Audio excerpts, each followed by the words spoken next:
Back again. Here I am actually in the car, like I was earlier today. I'm actually in front of my church. I just dropped my wife and my kids off at activities. So for our church, they do activities for the youth twice a month, which is something super. They teach different skills, whether that's sometimes they play games and do sports or activities, but then they also teach like life skills, stuff like that.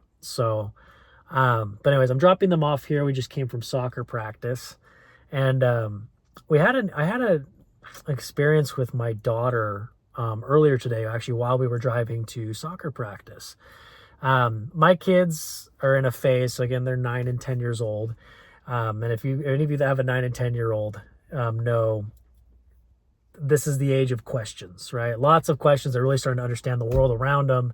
And they just ask questions about everything, follow-up questions to you give them an answer and they give you a follow-up question to that, right? And a lot of times there's just a never-ending spiral of questions. But me coming from, kind of a background originally, I come from a background of teaching, training, that type of stuff. So I enjoy learning and understanding how learning happens and how to maximize learning outcomes by using different, whether that's delivery tactics from an instructor led perspective or even from a system perspective.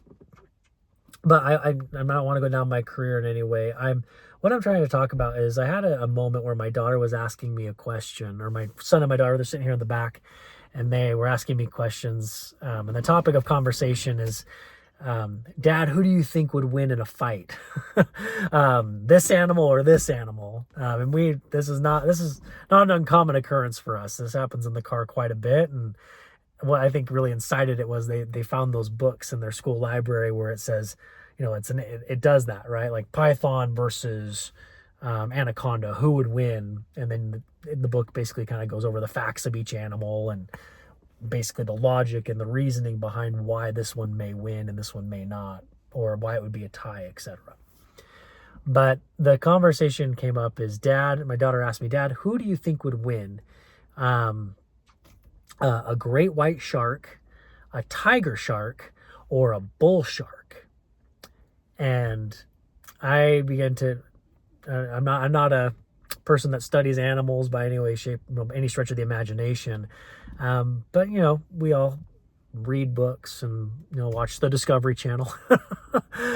So one thing that I outlined, she's like, I think a bull shark would win, and I'm like, oh, why is that, Lena? Why do you think a bull shark would win? And she's like, they're the most aggressive shark. They're the meanest shark, and they're just the meanest. And knowing what I know about some sharks and what I've heard, what I've seen from Discovery Channel, that actually is true. Bull sharks are known to be one of the more aggressive species of shark. And then I highlighted something for Elena. I said, Elena, well, I'll tell you this. I think if we're talking, it depends on what we're talking about here. Are we talking about, are we talking about each one of these sharks is fully grown up? Like, are we talking about a grown-up, full-grown great white, a full-grown bull shark, and a full-grown tiger shark? And she's like, yeah, full-grown, max size. I'm like, well, Lana, this is what I think. A great white shark, it's called a great white shark for a reason, right? It's because it's the largest shark, as far as sharks that actually prey on other animals.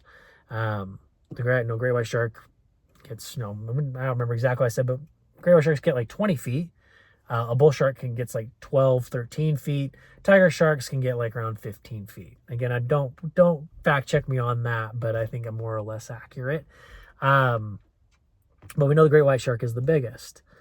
And because the great white shark is the biggest, even if a bull shark is really, really mean, and we're talking about a full-size great white shark, it is exponentially bigger than a bull shark. Does that make sense?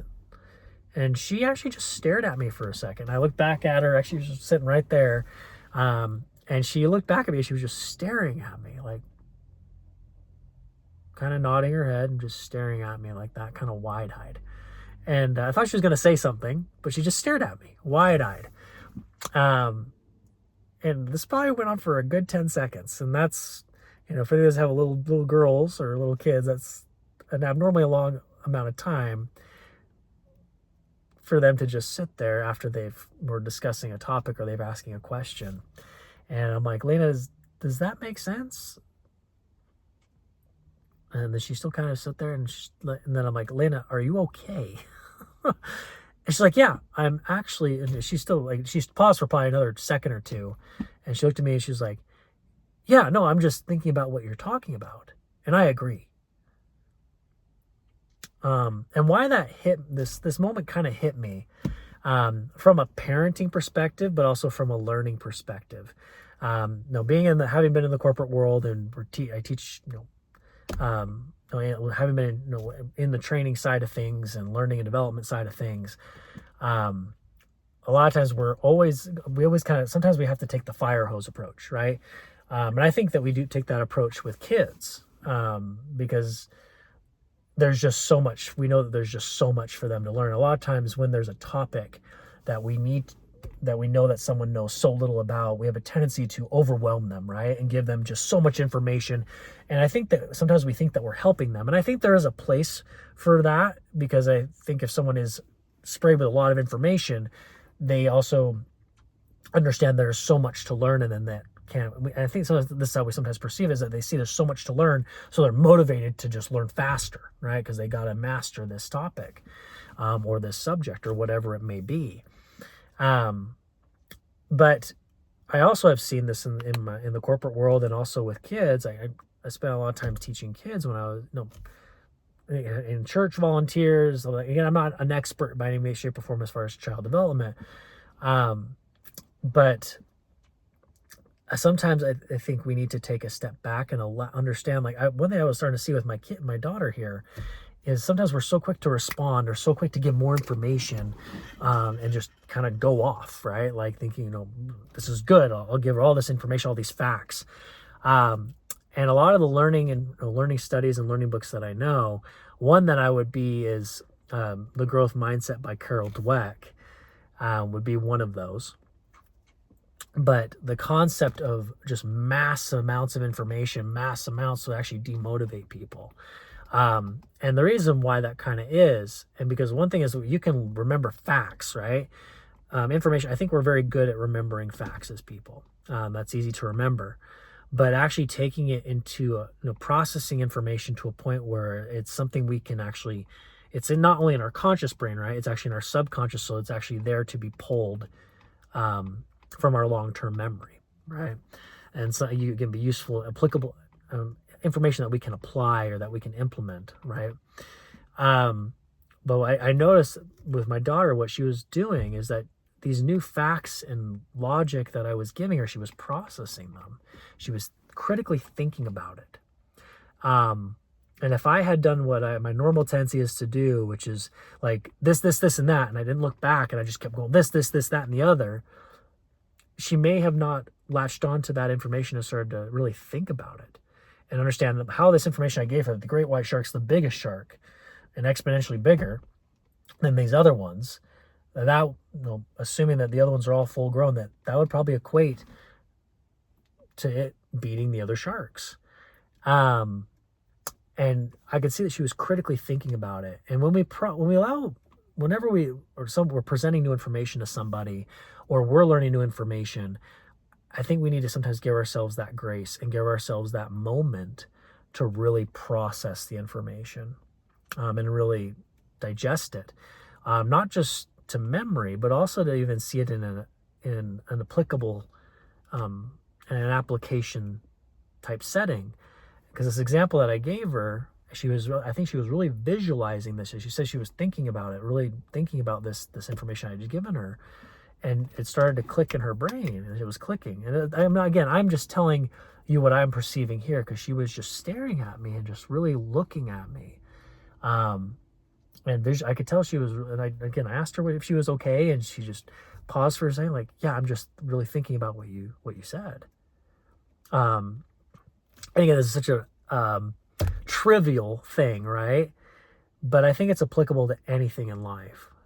When you're learning something that's important to you, and especially stuff like whether that's for your career or something as maybe you're trying to improve on from a parent perspective, or in any aspect of your life, give yourself grace to actually process something.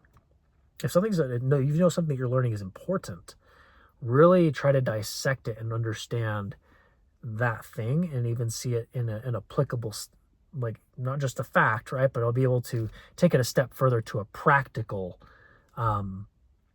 state, or a practical, be able to see how this actually applies in real life. And that's even something that we learn.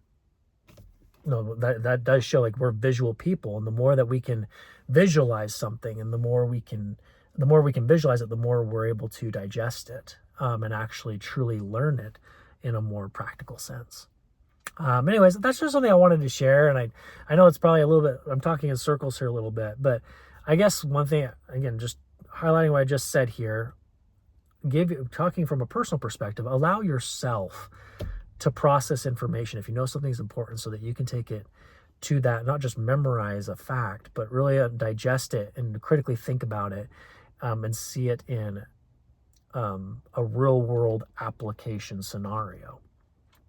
So that's one thing. And the next thing I say, from just how many of you guys are parents, doesn't matter, but if you're trying to teach somebody or somebody, and again, this in this sense is, from my perspective, a child, allow them to, don't rob them of that experience to critically think. Don't be so quick to give so much information, but allow them to digest something so they can truly learn it.